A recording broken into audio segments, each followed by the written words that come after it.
Hello tout le monde, j'espère que vous allez bien. Je vous retrouve aujourd'hui en vidéo pour vous présenter des petits produits de chez Aromatisy.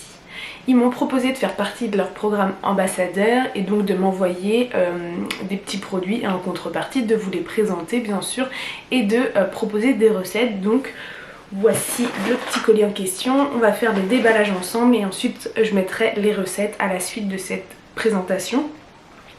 Donc j'ai choisi pour changer un petit peu de faire une palette de fard à paupières, donc une palette de 4 fards à paupières. Donc du coup pour commencer j'ai pris une petite palette comme ça avec un petit miroir de chez Aromatisy qui a coûté 3,50 € et donc un ustensile indispensable pour faire des palettes de fard à paupières, c'est d'avoir une mini presse. Donc j'ai pris la mini presse et elle est à 2,90 €, donc franchement c'est pas très cher. Et du coup je me suis dit que ça allait être sympa de pouvoir vous montrer comment on fait des fards à paupières, puisque c'est très simple. Bien que j'adore les fards à paupières de chez Charlotte Make-up Bio, je trouve que c'est sympa de faire ces fards à paupières soi-même, et il y a peu de vidéos de présentation, voilà, de maquillage maison. Et donc du coup je suis partie sur des couleurs un peu fun parce que j'avais envie d'une palette un peu colorée. Je me suis dit pour le printemps, l'été ça peut être sympa, qu'on peut matcher avec même des fards assez simples mais plutôt sobres. Mais là moi j'avais envie de couleurs peps, donc je me suis lâchée et du coup j'en ai pris 4, hein, vu que c'est une palette de 4 fards. Donc j'ai pris le Mica Soleil, donc qui se présente comme ça.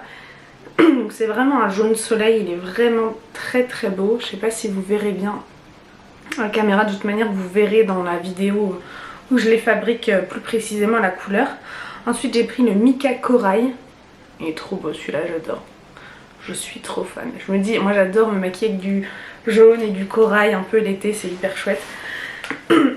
Et ensuite j'ai pris le Mica bleu électrique, c'est pareil, celui-là est trop beau, j'adore, c'est trop fun. Franchement ça peut être sympa, et puis moi j'aime bien utiliser aussi ce genre de couleurs pour faire des liners et tout, donc ça va être chouette. Et pour finir, mon préféré c'est le Mica Lagon, il est trop beau, trop beau, j'aime trop, j'adore. Et donc pour aller avec ça j'ai pris la base poudre de maquillage à presser pour faire du coup les fards à paupières. Donc les contenances c'est 20 grammes à peu près. Ensuite j'ai pris, donc ça c'est pour faire vraiment la palette de fards à paupières. Donc vous voyez il n'y a pas besoin de beaucoup d'ingrédients et puis ça va être très simple et je pourrais refaire plusieurs fois je pense la palette avec les Mica. Ensuite j'ai pris des ingrédients pour faire un baume pour le corps au beurre d'aloe vera. J'ai jamais utilisé de beurre d'aloe vera, du coup j'avais envie de tester, je me suis dit que c'était une bonne occasion. Donc je vais tout sortir d'abord pour éviter que ça fasse trop de bruit et je vais vous montrer ensuite. Donc du coup pour faire le baume au beurre d'aloe vera, j'ai pris bien sûr du beurre d'aloe vera. Donc j'en ai pris du coup, il y en a 250 grammes, c'est ça. Donc tac, le beurre d'aloe vera, je sais pas si ça va faire le focus. Alors moi ce que j'aime c'est que je récupère les contenants, c'est comme chez Aromazone, je récupère toujours tous les contenants. On va sentir. Ah ouais, c'est une petite odeur d'aloe vera, j'ai même envie de le tester un peu brut comme ça, voir ce que ça donne. On n'est pas obligé de le transformer, hein, si vous voulez pas le transformer. Oui, c'est pas mal. Je me suis même dit pour une crème après soleil pour l'été ça peut être pas mal, parce que là je vais plutôt faire un baume qui est encore bien pour l'hiver et le printemps, mais c'est vrai que pour l'été ça peut être pas mal d'intégrer ça dans une crème après soleil. Donc le beurre d'aloe vera, le pot de 250 grammes il était à 9,90 €. Et ah oui, les Mica je vous ai pas dit tout à l'heure, ils sont à 2,90 pièces.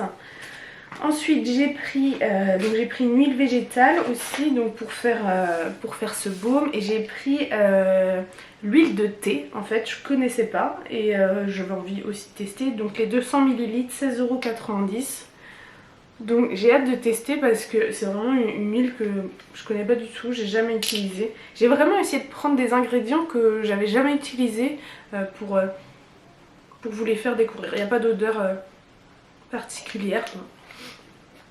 Donc de l'huile de thé, à voir comment elle est au niveau de l'hydratation, au niveau de la nutrition, Voilà. Donc on va utiliser ça pour le baume, et du coup pour un baume il faut une cire généralement, et donc moi j'ai choisi de prendre une cire encore que je connaissais pas du tout, parce que voilà, la cire d'abeille, la cire de soja je connais, et là j'ai pris de la cire d'amande, donc pareil je connaissais pas du tout. Les 100 grammes sont à 5,99 €, donc je pense que c'est des petites paillettes comme la cire d'abeille, mais du coup ça vient de l'amande, et je trouvais ça chouette de pouvoir changer un petit peu, de montrer qu'il y a d'autres alternatives aux cires qu'on connaît.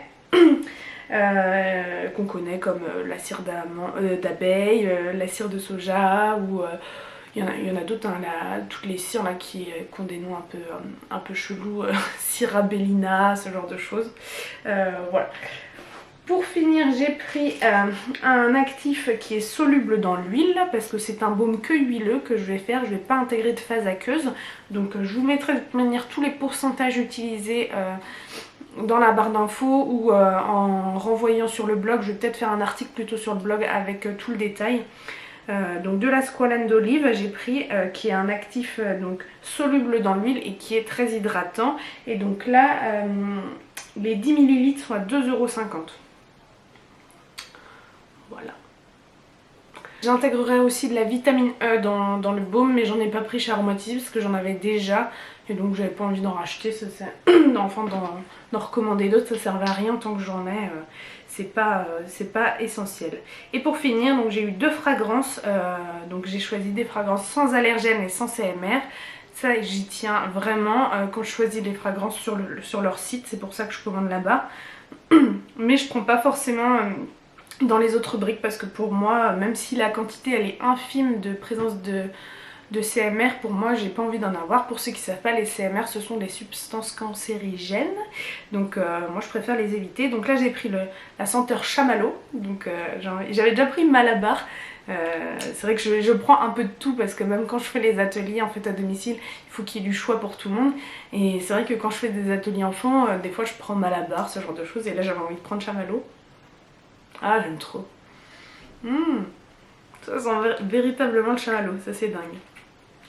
C'est dingue, c'est dingue. Et j'ai pris fleur de lin. Donc ça c'était plutôt pour mettre dans le baume, je voulais peut-être parfumer les fards à paupières au chamallow. Fleur de lin. Ouais, ça sent bon. J'adore. De toute façon, je trouve que leurs fragrances elles sont très olfactives, et elles sentent vraiment beaucoup plus que celles de chez Aromazone. Pour moi, Aromazone, les fragrances elles sont vraiment pas terribles. Donc voilà. Donc voilà pour la présentation des produits. Je vous laisse donc avec les deux recettes, donc la palette de fard à paupières et le baume pour le corps au beurre d'aloe vera. Et rendez-vous sur Instagram, puisqu'il y a une petite surprise à la suite de ces vidéos. Voilà, j'espère que cette vidéo vous aura plu, et je vous dis à très bientôt. N'hésitez pas à vous abonner à la chaîne et d'activer la petite cloche pour recevoir toutes les notifications. Et je vous dis à bientôt, ciao ciao.